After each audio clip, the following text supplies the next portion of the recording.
Hey guys, tonight we descend. Not gently, not romantically. No, tonight we plummet into the coldest, darkest, loneliest depths of Earth's oceans. Not just to visit, but to be born there. You're not arriving as some majestic whale or a sleek squid gliding through the currents. No, you're here as one of the most pitifully misunderstood creatures to ever blink into existence without eyelids, the anglerfish. Your life begins in a nightmare so silent it makes space seem chatty. And before you even take your first wobbly wiggle, something wants to eat you. You are, quite literally, born into a hell with no sunlight, no hugs, and no chance to complain. So, before you get comfortable, take a moment to like the video and subscribe, but only if you genuinely enjoy what I do here. Drop your location and local time in the comments. I love seeing who's drifting off where in the world. Now, dim the lights, maybe turn on a fan for that soft background hum, and let's ease into tonight's journey together. It starts with pressure, not metaphorical pressure, real pressure. Thousands of pounds per square inch pressing in on your embryonic jelly body. You're drifting in the deep mid-water column, roughly a kilometer below the surface, where the sunlight gave up ages ago. No blue glow, no shadows, just blackness so complete it feels like the ocean itself is holding its breath. That's your nursery. You don't have a mother watching over you. She blew out her eggs like a glitter bomb into the abyss and moved on with her sad little angler life. No dad pacing nearby, no family photo hanging in a coral reef nook. Just you and thousands of siblings you'll never meet, most of whom have already been slurped up by passing gelatinous horrors. You're born looking nothing like the terrifying alien goblin you'll eventually become.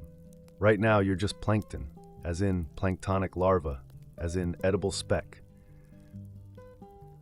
You're a baby with no defenses, no camouflage, and barely any organs. The only thing keeping you alive is that you're too small to be worth chewing, for now. Scientists still debate whether larval anglerfish exhibit true active swimming or simply drift on ocean currents. But either way, you're not exactly darting around. You float, bobbing with the tide like sea dandruff as creatures with too many teeth loom in the distance like mobile nightmares. It's not peaceful, it's a buffet, and you're the free sample. Somewhere in this endless black soup, other newborns try to outgrow their plankton stage fast. You, however, evolve in slow motion. Your body starts to develop a horrifying feature set: a semi-transparent skull, rows of needle teeth, and for the ladies, a fishing rod-like dorsal spine called an elysium, topped with a bioluminescent bulb known as the esca. But that's not for a while. For now, you're invisible, helpless, and very, very lost. There's a theory floating around, no pun intended, that this slow, fragile development is a trade-off. Deep-sea animals often sacrifice speed for energy efficiency. You don't need to sprint when everything's already crawling. But here's the problem: you can't afford to wait. Predators here are patient, but persistent, and very good at detecting movement. You twitch once, and boom, someone just inhaled their daily protein. Some researchers suggest that deep-sea larvae like you rely on ultra-low metabolism rates to survive long periods without food. Which is great, except for the fact that you're already starving. Your first few days are a crash course in how to not get noticed, taught by creatures who learned that blinking means dying. And speaking of hunger, you don't eat yet. You can't. You barely even have a functioning mouth. You're surviving on yolk reserves, which is the biological equivalent of licking crumbs off your blanket and calling it dinner. Meanwhile, your body is building itself into something grotesque, part necessity, part cosmic joke. Up above, the surface world is full of color and noise. Dolphins click, coral reefs bustle, and clownfish do their whole Pixar routine. But down here, the ocean doesn't sparkle. It waits, it broods, and it watches you with unblinking eyes the size of dinner plates tucked into skulls that don't follow evolutionary logic anymore. You are alone in the truest sense of the word, not because nobody cares, but because nobody can care. Empathy doesn't work down here, not when survival means digesting your own siblings. Yes, that happens. Cannibalism isn't frowned upon in the deep, it's just breakfast. Fun fact, the abyssal zone where you'll eventually settle makes up more than 60% of Earth's surface. It's the largest habitat on the planet, and yet almost nothing about it feels alive. You're born into the biggest biome humans barely understand. Congratulations, you win a flashlight on your forehead and a lifetime of silent screaming. The pressure thickens with every hour. Your tiny bones, what little you have, remain soft. Evolution made you more cartilage than calcium. Why? Because in the deep sea, hard things crack, soft things squish, and squishy equals survival for now. If you make it a full week without becoming someone's appetizer, you're already outperforming most of your siblings. Not that anyone's keeping score, except maybe that hideous translucent gulper eel you just narrowly avoided. But it's not all horror. Occasionally you pass a cloud of marine snow, organic bits of dead stuff slowly drifting downward like morbid confetti. You open your tiny larval mouth and gulp. That might be your first real meal. And honestly, not bad. Has a nice decay aftertaste. Could use some salt. And so begins the first chapter of your dreadful, drifting existence. No parents, no light, no instructions, just darkness, teeth, and time. So you've survived being born as a glorified speck. Congrats. But don't get comfortable. The ocean isn't a place that rewards rest. You're drifting somewhere between the mesopelagic and bathypelagic zones now, the so-called twilight and midnight zones of the sea. But there's no romance to that name, no sunsets, just cold, just black, just monsters. And oh, they are beautiful monsters. Picture this, you're floating quietly, hoping not to be noticed, and a shadow moves past. It's shaped like a fish, sort of, but with too many fins, too much mouth, and just a little too much glow. That's a hatchetfish. It's mostly eye and teeth. Above you, a translucent curtain of siphonophores pulses along like a haunted chandelier. Below, a gulper eel hangs open-mouthed, waiting for someone like you to panic and swim straight in. In this world, motion equals attention, and attention equals death. You're just big enough now that your shape reads as snack on the sonar of many a blind but hungry predator. So you learn to float still, not graceful still, awkward, wobbly, oh God, my spine doesn't work still. You try to shrink yourself into a thought, into a rumor. Scientists still debate the extent to which deep-sea creatures can detect each other's bioluminescence at range. Some argue they use it like Morse code. Others think it's more like a trap that goes off by accident. Either way, your job is to avoid anything that glows, pulses, shimmers, or seems remotely alive, which is hard because the deep sea is weirdly sparkly for a place with no sunlight.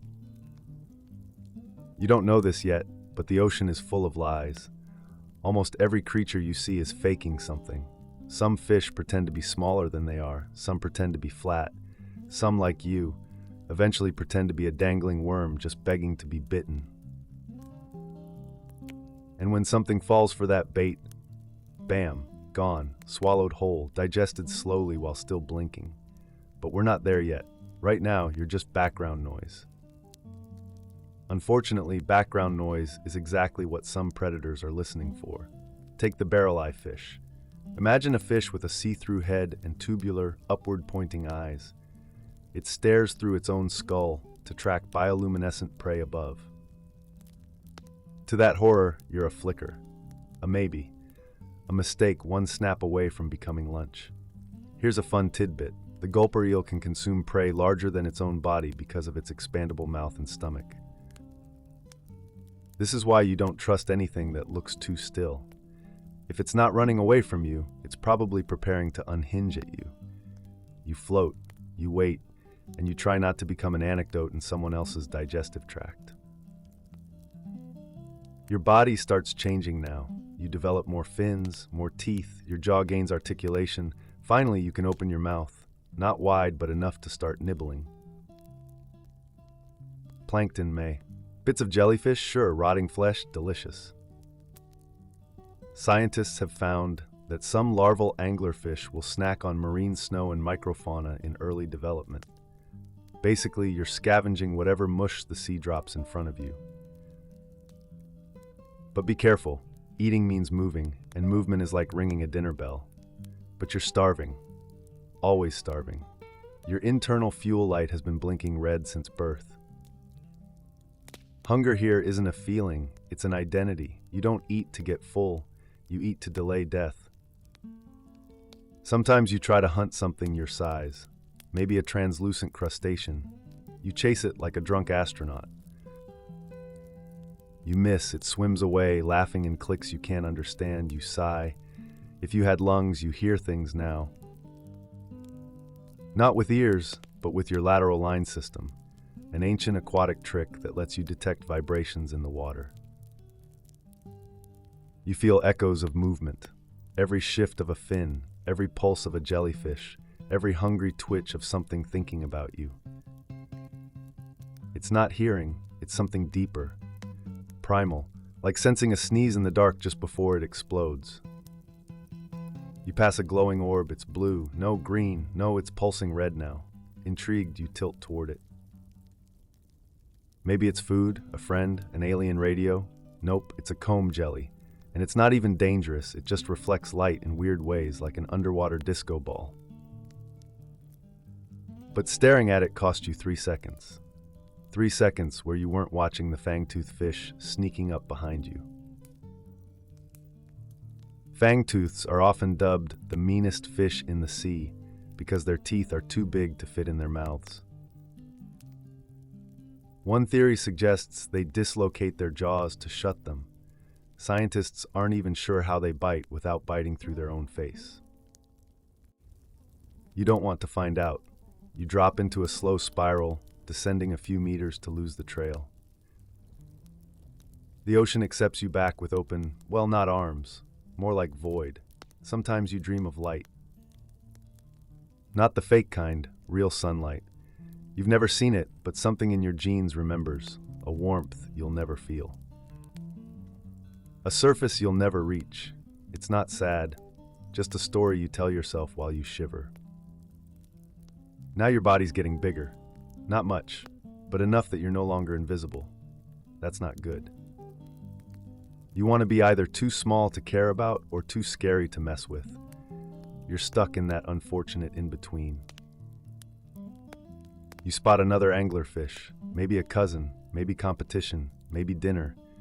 You stare at each other across a murky stretch of water. No one moves, no one blinks, you both drift on. Because down here, even company feels like a gamble.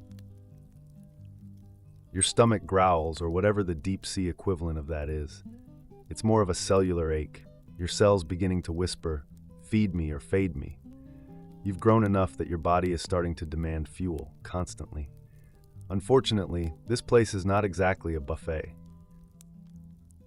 You drift lower, entering a zone where the water thickens with pressure and thins with life.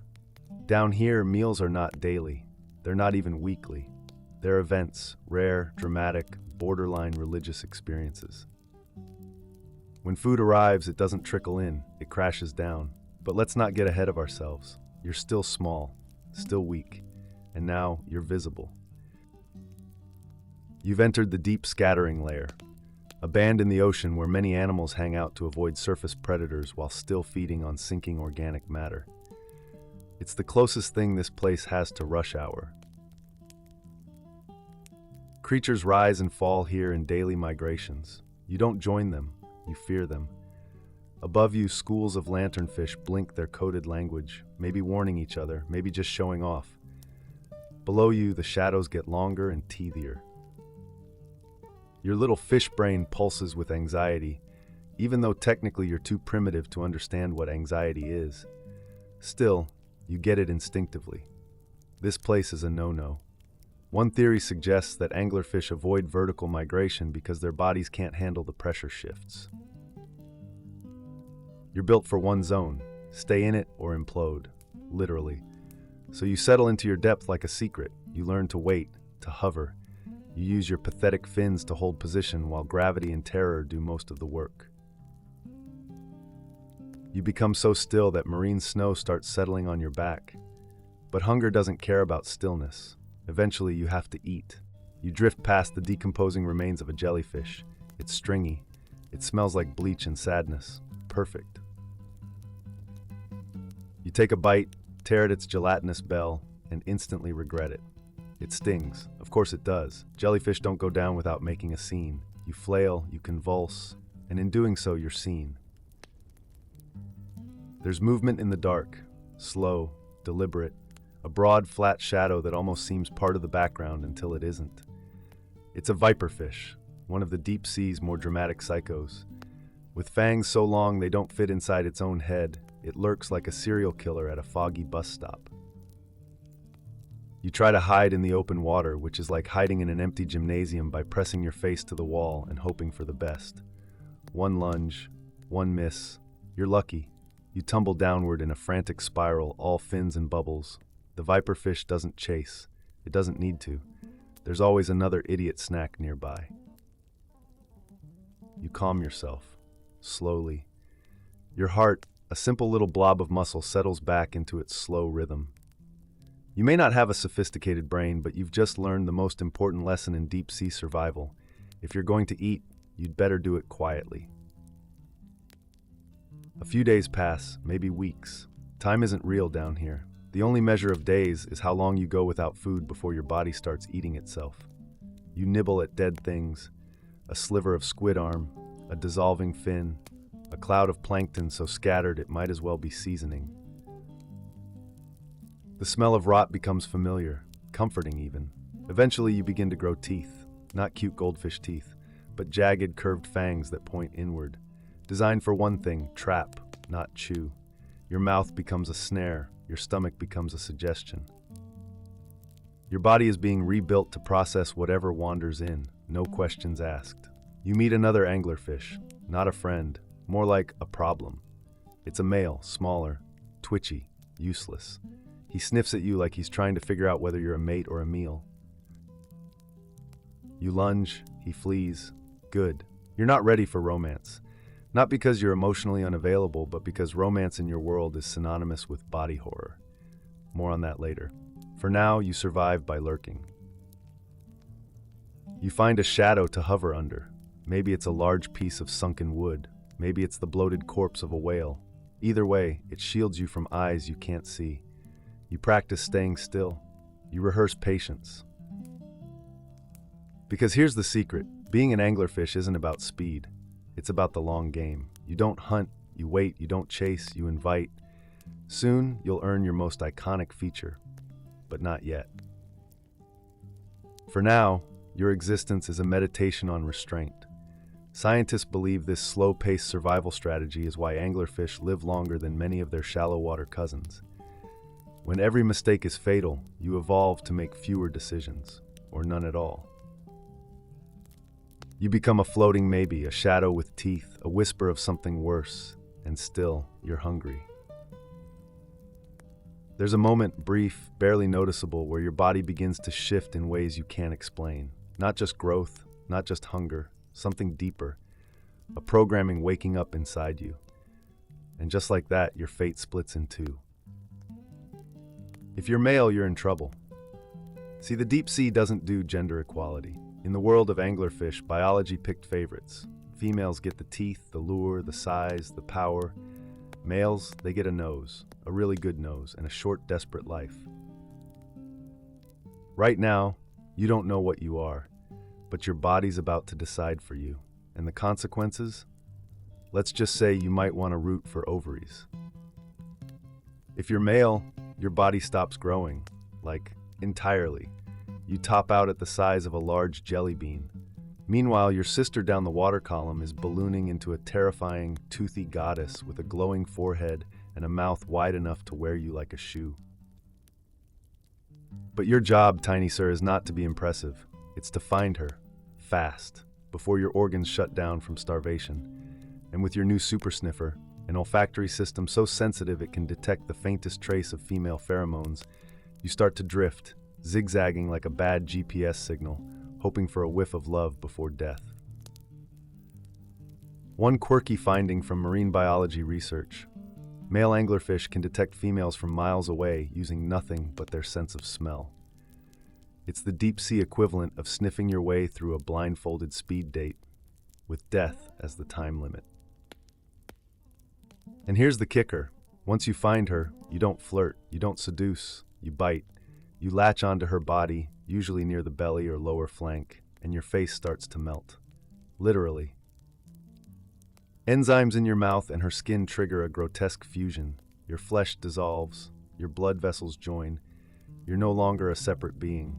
You become a biological USB drive, permanently plugged in. All that remains of you is a pair of testes and some shriveled nerves.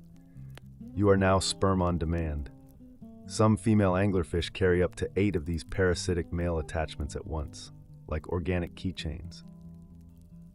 Scientists are still debating whether these males offer any benefit beyond reproduction, perhaps extra hormones or immune defense, but the general consensus is no.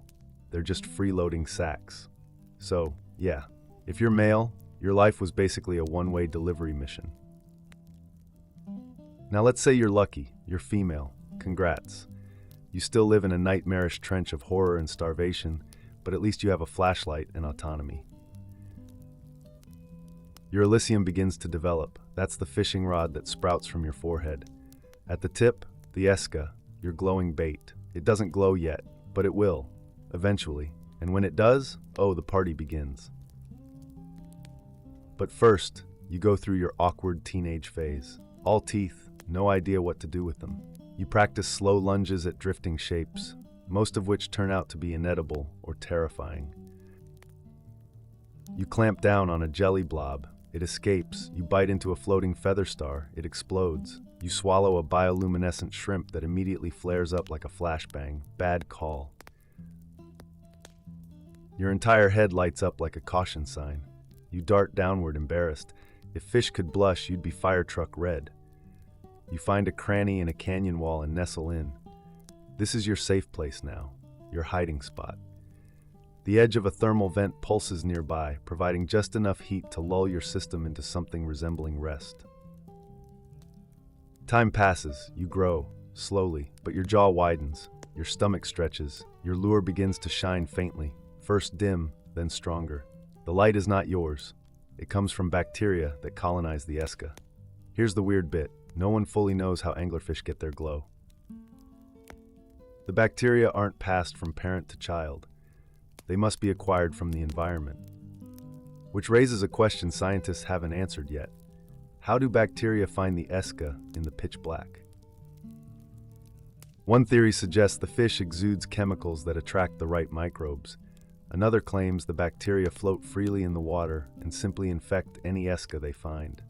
Either way, you now host a team of tenants in your forehead. In exchange for a home, they glow. Constantly, you become a living trap. But you're not a master hunter yet. Your light attracts things, curious things, delicious things, dangerous things. Sometimes you shine too brightly and draw in a predator instead of prey. You learn to pulse, flicker, dim. It's an art, the first anglerfish lesson in subtlety. You begin to understand your role in this world. Patience. You are no shark, no spear-fanged missile. You are stillness, seduction, illusion. You dangle the promise of food in front of the hungry, and when they strike, you devour them whole. Well, assuming they're the right size. The first few catches are clumsy. You grab a bristle worm, it thrashes and coils in your throat. You choke it down anyway. You snare a small fish, but it spins out of your mouth before your jaw locks.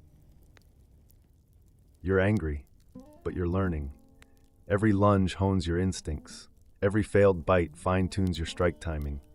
You become less of a drifting joke and more of a weaponized silence. And somewhere above you, your unfortunate brother is floating toward a pheromone trail he doesn't understand, about to become a beard. Deep-sea romance? It's a lonely, dissolving business. There's no love story here, no heroic arc, no chosen one moment, just you, now larger and lonelier, suspended in a saltwater tomb of silence and lies. You're not really living, you're lurking, but don't mistake that for weakness. You're becoming a deep-sea demon in slow motion. Your body, once soft and drifting, is now an efficient kill bubble. Your teeth are backward-facing daggers, built not to kill, but to keep.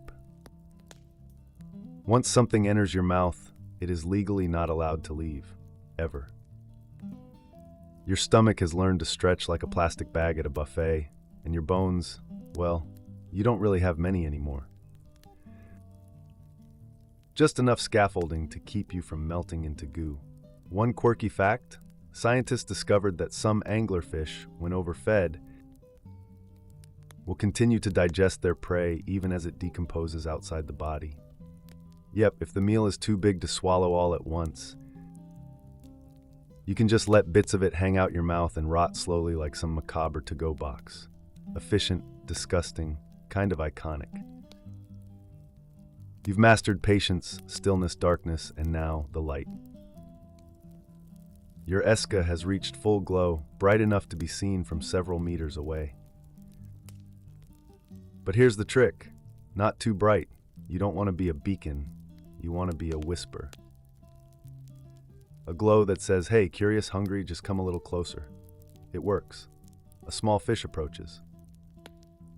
Some translucent little dart-shaped thing with big eyes and no sense of caution. It hovers. You dim your light. Let it wonder, let it inch forward. It strikes the Eska, and you strike it. Your jaw unhinges in an instant, a monstrous yawn. You inhale with a force that sucks in water, plankton, and your new friend in one horrifying slurp. Your teeth snap shut behind it like a gate. Your stomach stretches, your body distorts. You balloon outward, briefly assuming a grotesque shape somewhere between nightmare and physics error. You don't chew. You don't even blink. You just digest while floating motionless in the abyss. Predators elsewhere chase their prey. You built a stage, turned on a spotlight, and let the actors audition themselves into your stomach. Theater kid meets demon. But of course, this success comes with risk. Your light can draw in predators too, big ones. Things you have no name for. Things with empty eyes and mouths that never close. Things that don't hunt you, they hunt light. You sense them the moment they turn toward you. Just a pressure shift, a wrong current, a chemical cue that says, "Hide now." You kill the light, you vanish, you wait. Somewhere in the black, a predator glides past. It doesn't even notice you, or worse, it pretends not to. Down here, there's no such thing as safety. Only temporary ignorance. You turn your light back on gently, just a pulse, a flicker, then stillness. Scientists still debate how anglerfish regulate the intensity of their bioluminescent lure. Some theories suggest they use muscles to cover and uncover it like eyelids.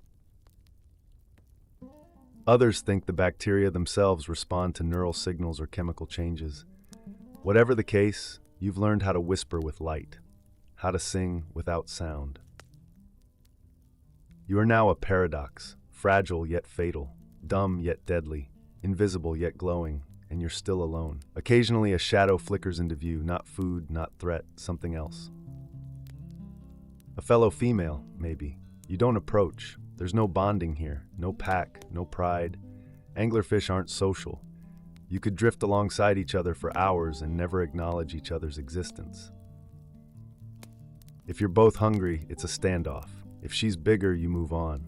If you're bigger, you still move on. Why risk it? One eerie fact from the Anglerfish files: females have been known to cannibalize other females. Whether it's mistaken identity or just deep-sea nihilism, no one's sure. But out here, anything that fits in your mouth is food, even your cousin. So you resume the drift, lure gently glowing, teeth slightly parted, mouth ready, stomach primed. The hunt isn't an activity anymore, it's your being. You've become the trap, the void, the soft, cold yes waiting for a wrong decision.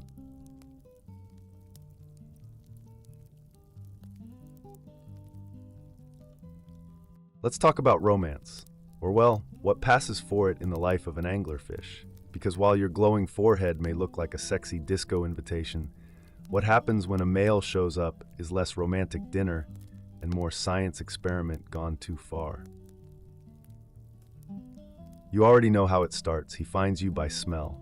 That teeny tiny bean-shaped male, starving, shriveling, and filled with desperate purpose, arrives like a half-dissolved door-to-door salesman whose only product is sperm. No hello, no roses. Just a mouth clamping onto your flank like a sticky note on a monster. You feel him latch. At first it's annoying, ticklish, a nibble from something not worth killing. But soon he stops being something. He becomes part of you. His skin fuses to yours, his blood vessels connect, his eyes go blind, his brain atrophies, his jaw disappears. His only job now? Fertilize your eggs whenever your body decides it's time. And there's no off switch, no divorce, no refunds. This is not an exception. This is the rule. In fact, researchers have documented more than 20 species of anglerfish that engage in this parasitic mating. It's not romantic, it's not symbolic, it's practical. Finding a mate in the abyss is so difficult that once you do, you never let them go. Literally. Sometimes you carry multiple males, 5, 6, even 8. Like sad little barnacles lined up on your belly, barely alive, barely anything. Each a whisper of a once functional fish. You don't name them, you don't even remember they're there. They are organs now, convenient, silent, doomed. Scientists still debate whether females choose which males to keep or if the first one to bite simply wins the spot.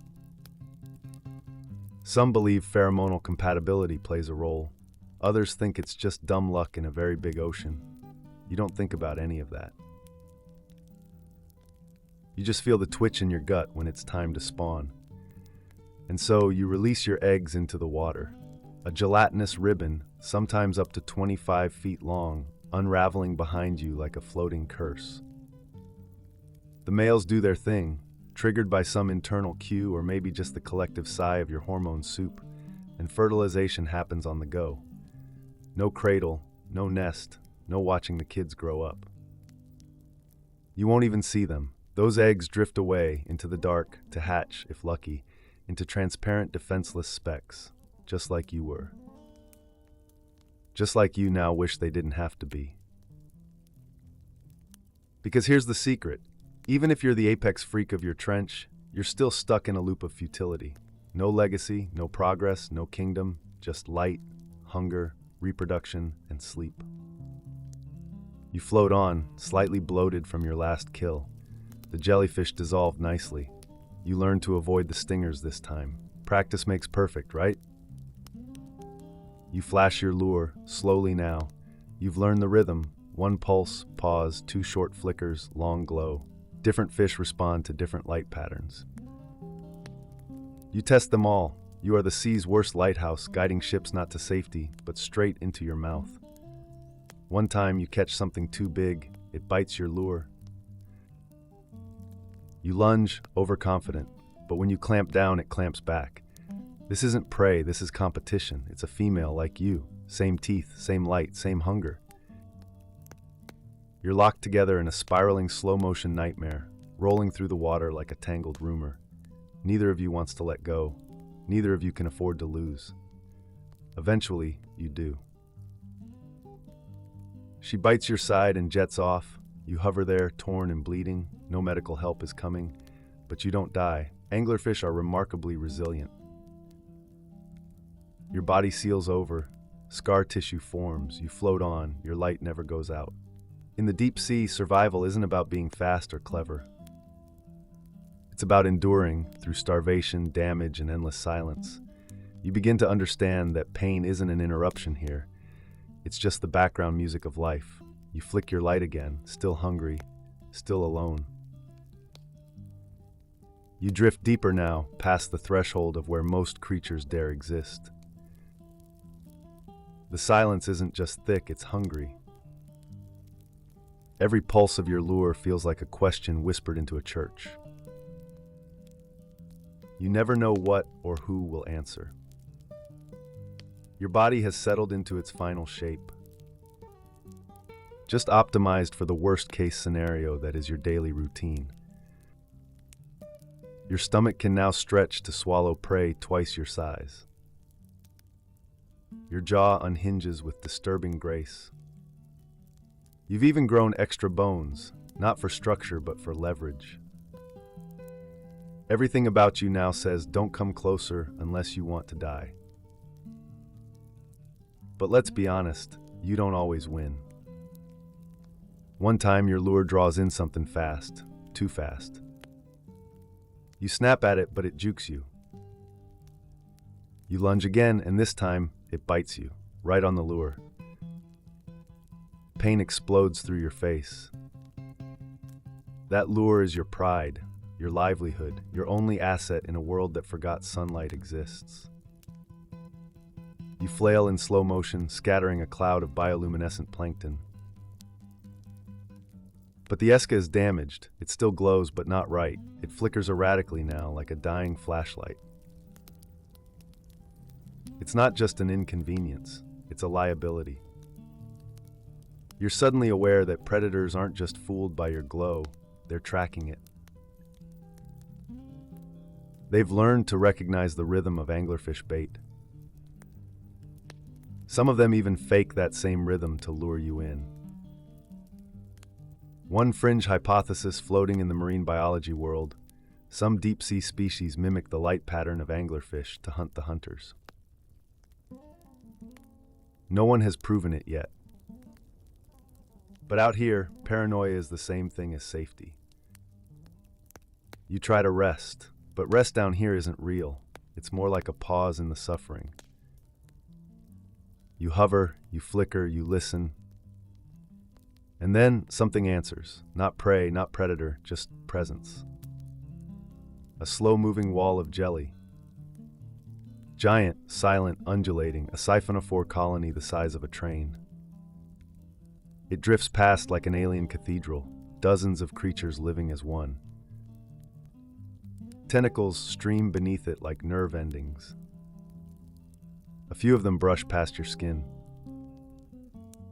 You do not bite, not out of respect, out of fear. That thing doesn't even notice you. That's how big it is. That's how small you are. And it's not the only one. You're realizing now, you're not even the monster here. You're a middle manager of horror. Above you, there are sharks with lights on their noses. Below you, abyssal fish with mouths like open zip lines. Some creatures down here have no face at all, just holes that breathe and arms that float like regret. It's humbling and terrifying. You flick your light out of habit, but for the first time, you question it. You question everything, because what if you are someone else's bait? You remember that time a flash of red light appeared below you. Red light in the deep sea? Impossible. Most creatures here can't even see red. It's invisible camouflage, which is exactly why some predators use it. They evolved back into red vision just to stalk creatures like you who forgot it was even an option. You didn't follow that light. You turned away. Smart fish. You lived. But now that memory haunts you, not because it was close, but because you almost followed. That light was beautiful, hypnotic. You wanted to go. This is what the deep does to you.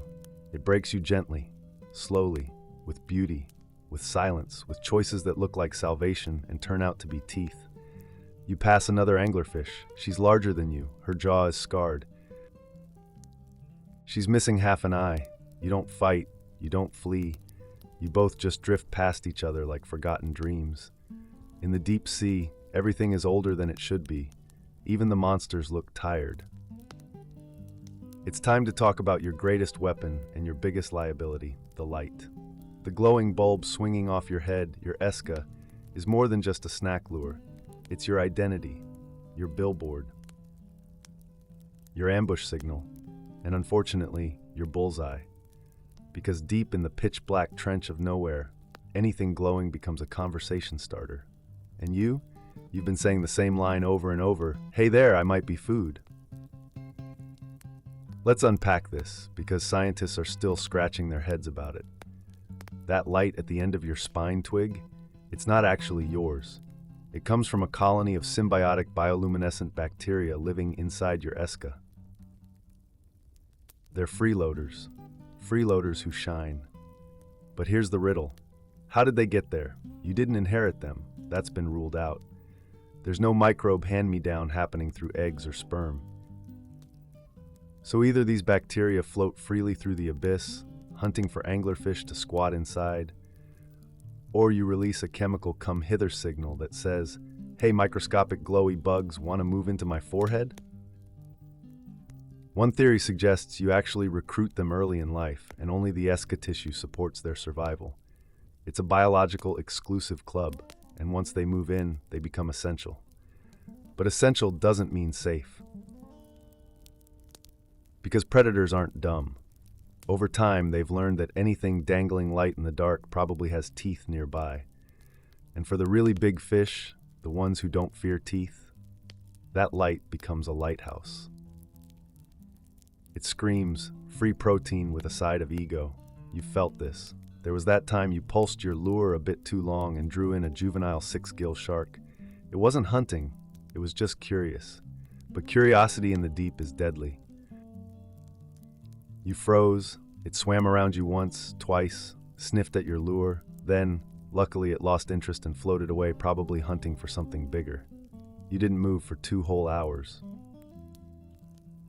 There's another moment, even worse, when you accidentally attracted a swarm of flashlight fish.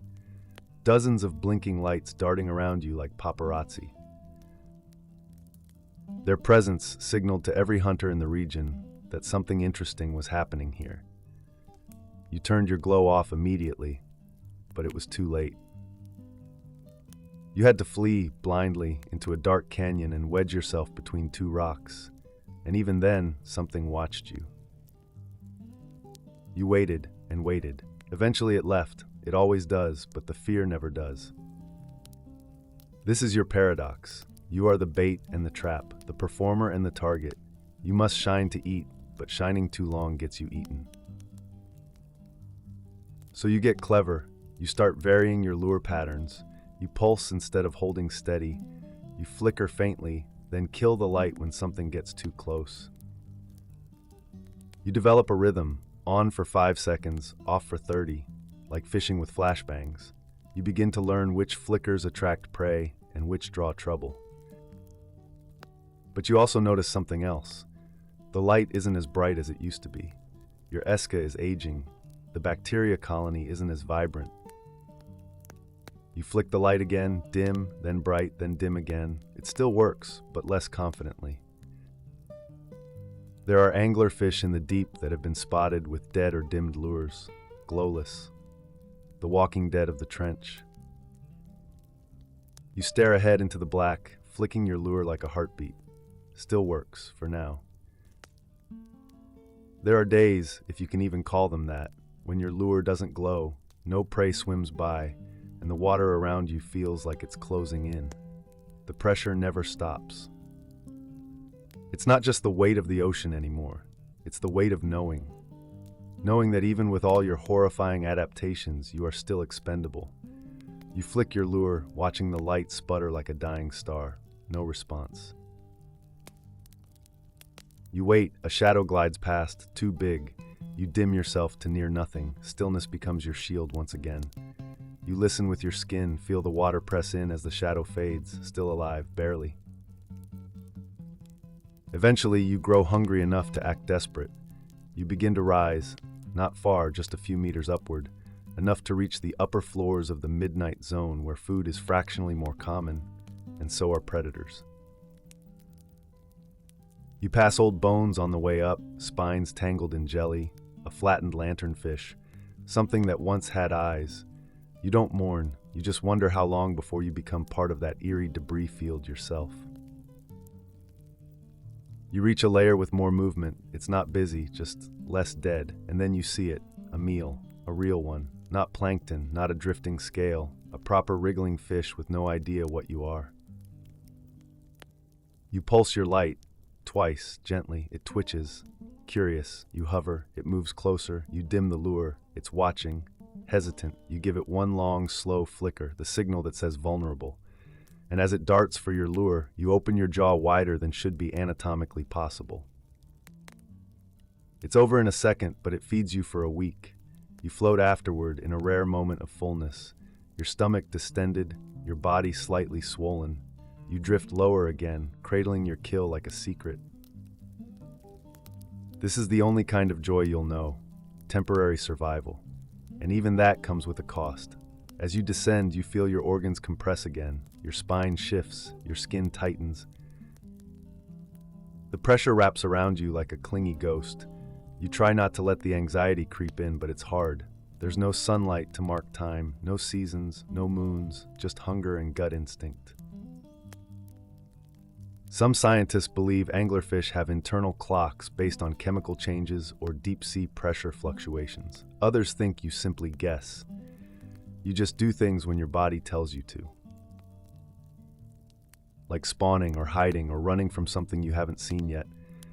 Because there's always something, a flash, a shimmer, something like a glint of metal in the water, but there's no metal here. Just teeth, fins, lures, lies. You remember once seeing a fish that looked like you, same size, same silhouette, but something was off. Its lure was too bright, its body didn't ripple like yours. You watched it from a distance. And then it split open from the middle. It wasn't a fish, it was a mouth, a trap made to look like you. You didn't swim again for 3 days. The deep sea doesn't just kill, it mimics. It evolves predators so grotesquely creative they could pass as satire. Some fish grow fake eyes to trick prey into attacking the wrong end. Some hang still, pretending to be debris until you touch them, and then they bloom open like a jawed umbrella. You've even heard, though you don't really know, about predators that mimic anglerfish themselves, copying the lure, the light, the stillness, luring in the lure users. One theory floating around says this kind of mimicry might be why some anglerfish don't light up at all. A survival tactic. Don't glow, don't get noticed, don't get baited. But you have no choice. Without the light, you're nothing, just a glob with teeth, and so you glow, even knowing what it might invite. You haven't eaten in 9 days, 9 full rotations of the earth above, though you wouldn't know it. The deep doesn't celebrate time. It only measures it with the slow erosion of your body, the quiet gnawing of your stomach walls, and the fading pulse of your lure. You've started hallucinating, not in a psychedelic neon light show kind of way, but in a subtle, slow fraying of reality kind of way. You see movement where there's none. You mistake reflections for prey. You feel phantom vibrations in the water that turn out to be your own fading heartbeat echoing in your flesh. You flick your lure, nothing. You wait, still nothing. Down here, food doesn't come in bites. It comes in episodes, and the longer you wait, the more you have to gamble. So you start swimming again. Not fast. You're not built for speed. Just enough to change layers, to feel out where the dead things gather. You remember a trick where updrafts bring detritus from above. You follow the chemical trail, hunting not with eyes, but with scent, with instinct, with hope. And then you smell it. Something big, something dead, a whale fall. You approach like a drifting ghost, and there it is, a bloated, collapsing cathedral of blubber and bone, suspended on a ledge in the trench like an offering to the abyss. Bits of meat drift off in long ribbons. The water around it swarms with scavengers, hagfish, amphipods, even other anglerfish. You don't charge in, you drift nearby, wait for an opening. One fish finishes feeding and swims off. Another dies mid-bite, its stomach bloated beyond reason. You seize the moment and slide in. You don't go for the choicest meat. That's suicide. You bite a chunk of loosened flesh floating away from the spine. It's rancid. It's rancid. Perfect. You gulp it down, stomach stretching like a leather bag, and back away before anyone notices. You repeat the process 3 more times. Each bite is a victory. Each retreat, a prayer. Then you're full. Not just not hungry, full. Your body swells. Your fins pulse with heat. Your stomach glows faintly with the bioelectric energy of digestion. And just like that, your instincts shift. Suddenly, the feeding swarm scatters. One flash of movement and an entire crowd of bottom feeders flees like dust in a vacuum. You flick your light off immediately. Too late. It turns toward you. It's not a fish. It's not a shark. It's something older, something weirder, a blunt shape like a submarine had a baby with a nightmare. No fins, just pulsating flesh and rows of vent-like slits. You don't move. You barely breathe. It passes over you and keeps going. You wait a full hour before you turn your lure back on. Just one flicker, just to make sure you still exist. You do. Barely. When you're full, you're dangerous. You have energy. You have presence. And for the first time in weeks, you hunt. You flick your lure again, this time as a trap, not a plea. You position yourself just above the whale fall, where curious scavengers are still arriving. Smaller fish, distracted by the feast, swim near your light. One gets too close. Snap. 2 hours later, another. 3 hours after that, a third. You've turned their feast into your buffet. Scientists believe anglerfish can go weeks without food and then consume multiple prey in rapid succession once fed, thanks to their slow metabolism and highly expandable digestive systems. One study even found remains of multiple species inside a single specimen. You're living proof of this. You float in the aftermath of the feeding, bloated, victorious, and oddly calm. The whale corpse still looms behind you, but now it's just background. You own this moment. Not the whale, not the trench, you. But of course, it can't last. Another predator arrives, something you don't recognize, sleek, silent, unbothered. It circles the whale fall once, then twice, not feeding, clearing. You don't know it yet, but you've entered the long decline. Not because you've made a mistake, not because you lost a fight, simply because time, like pressure, always wins in the deep. Your body isn't young anymore, not that it ever was youthful in a romantic way, but now you're slower, heavier, hungrier, even when full. Your lure dims a little more each week. The bacteria inside it, they're aging too. Maybe they're dying. Maybe you're no longer producing the chemicals to sustain them. You try different pulses, different rhythms, like an old street performer who's forgotten which song draws the crowd. Nothing bites, so you adapt. You drift lower, deeper into the trench, a place you instinctively avoided before, a place even predators hesitate to visit. Down here, the pressure is so intense that bones would crumble, if you had bones. Good thing you're mostly jelly, with just enough internal scaffolding to keep your organs from sloshing into your throat. Scientists have only glimpsed what's down here. Some species were discovered on camera once, then never seen again. Some believe entire lineages of fish, crustaceans, and other nightmarish things live in total isolation, unknown to science, unknown to light.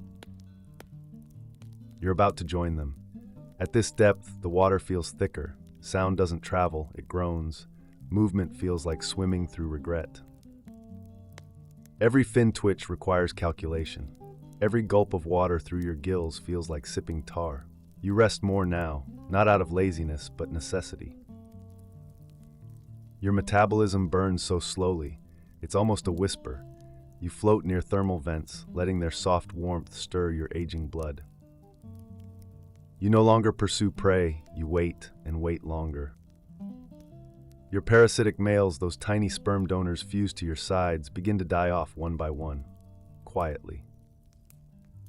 They never moved much to begin with, but eventually their tissues shrink, dry up, and fall away. Little barnacles of biology, flicked off by time. No new males arrive, that phase of life is over. You flick your lure once, twice, no answer.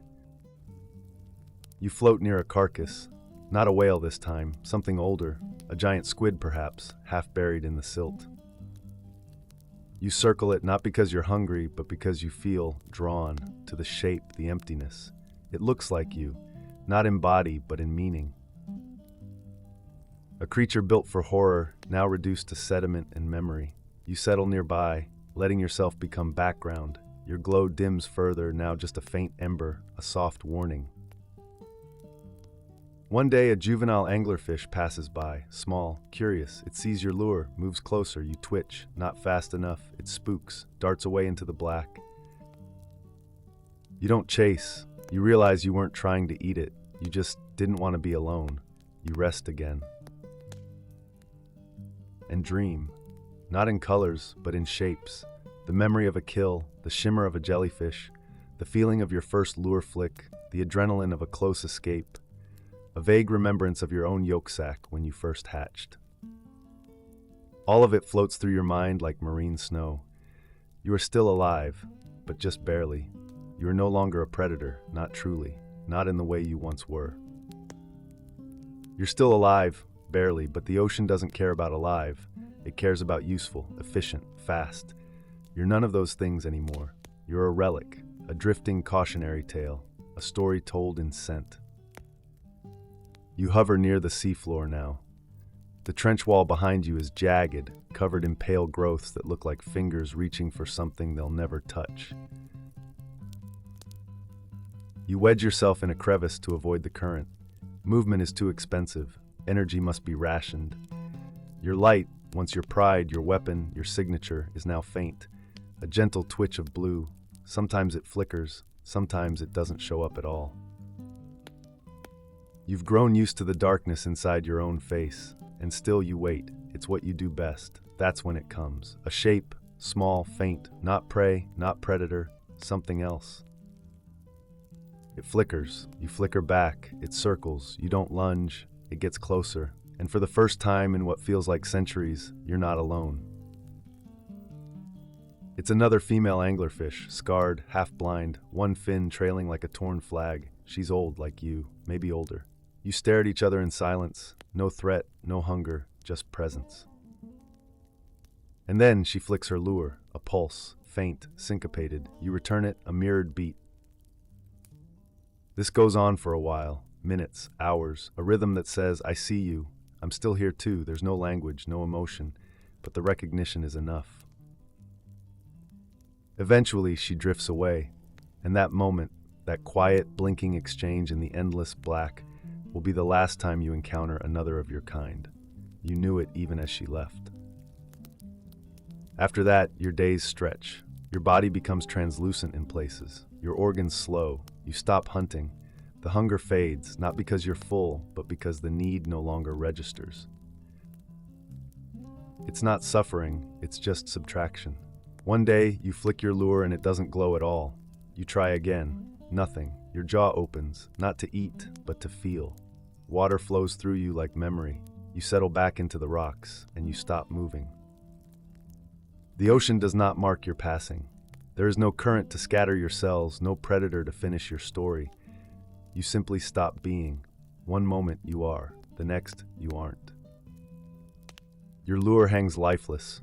Your stomach caves, your fins droop, your eyes glaze into pearly spheres that no light will ever find again.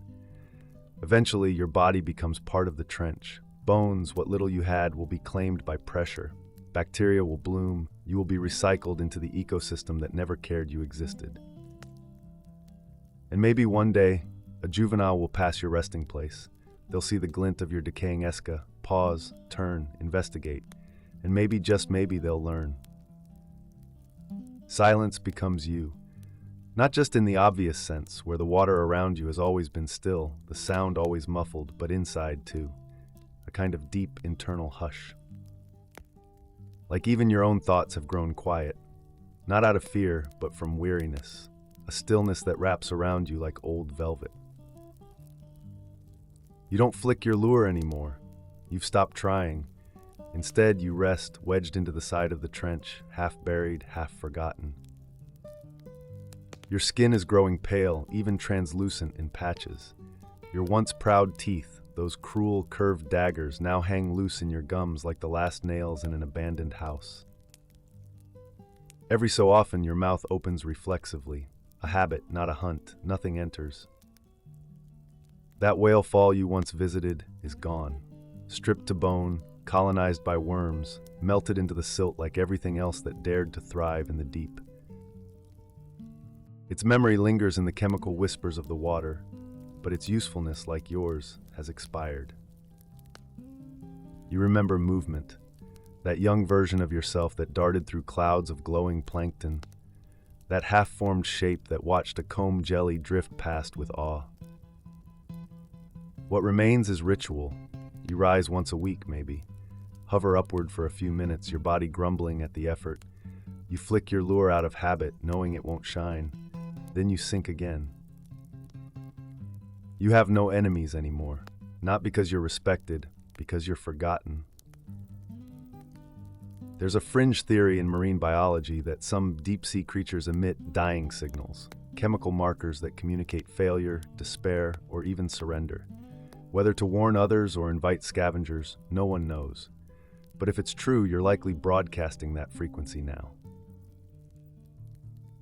You think of the males, those strange, sad barnacle lovers who once fused to your flesh. They're all gone, their bite marks healed over, their DNA long spent. You wonder briefly if any of your offspring ever survived.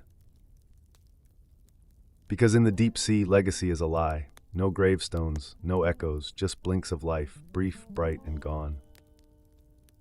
And what about your own glow, that flickering esca, once so feared, so beautiful? Gone. Dead bacteria, dark bulb, no more whispers into the void. You are by definition no longer an anglerfish, just a fish, just a shape.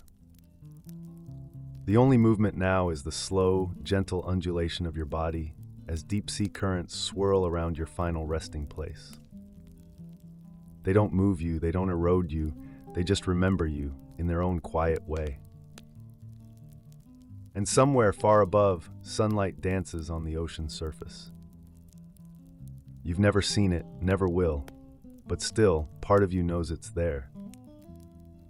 Even now, you don't completely stop existing. In the deep sea, nothing ever does, at least not quickly. Your body, tucked into its crevice, resists decomposition. Not out of stubbornness, but because the cold, pressurized waters down here pause time. Bacteria work slower, scavengers hesitate, even rot is unsure of itself. You are preserved by the deep. Eventually, your skin begins to slough away in sheets. Your once gleaming eyes have clouded over into milky pearls. Your jaw hangs open in a permanent echo of your last lunge, frozen mid-hunt, mid-life, mid-nothing. Around you, marine snow continues to fall, tiny flakes of dead stuff drifting like forgotten prayers. Bits of plankton, fecal pellets, scale shavings, shattered copepods. It collects on your body like dust on an unused piano. And somewhere above you, far above, another anglerfish is hatching. It won't know you. It won't know anything. It'll drift in the dark, afraid, alone, hungry. It will make the same mistakes. Survival is a slot machine, and no one remembers who won last time. You've become scenery now, part of the backdrop. The next juvenile may bump into your corpse, nibble a bit of your fin, and move on. Scientists who've retrieved anglerfish remains from the deep often find them startlingly intact. As if the deep demands every bit of usefulness wrung from its residents before releasing them to nothing. This is your final act. Decomposition as contribution. You are no longer predator. You are no longer female, you're no longer anglerfish. You are nutrients, texture, shelter. You are what waits at the end of someone else's story, and in a place where there is no memory, no names, no light, that's still something.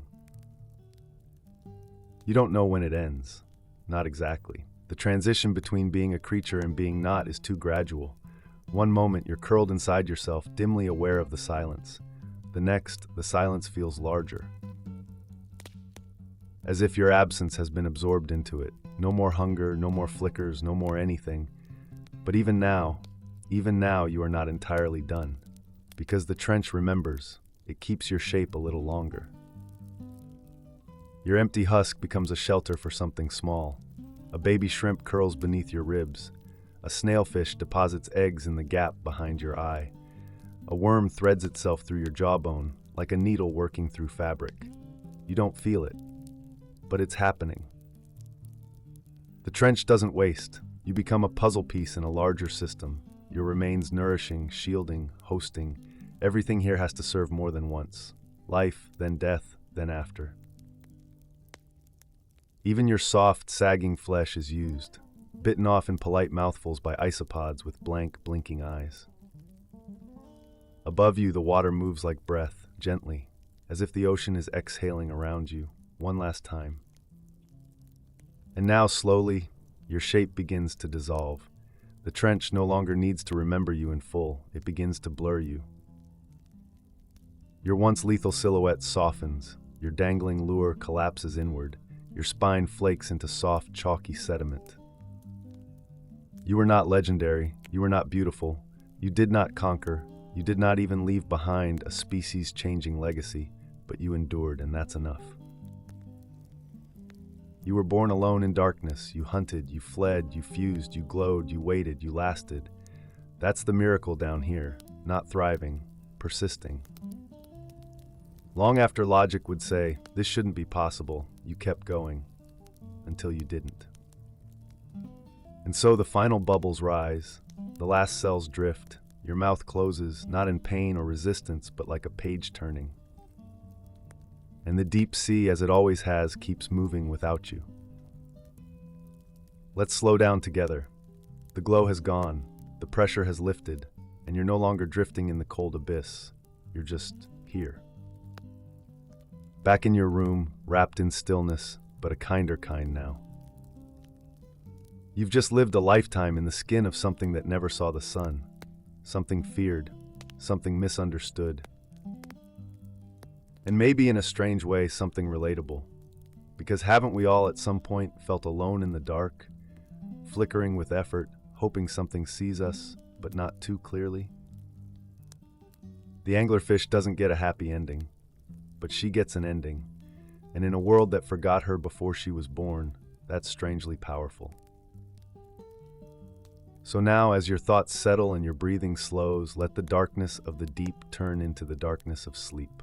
The good kind, the restful kind. Maybe tonight your dreams will glow, faintly, stubbornly, like a lure calling something good your way. You made it all the way down, and now you can rise again. Good night, deep traveler.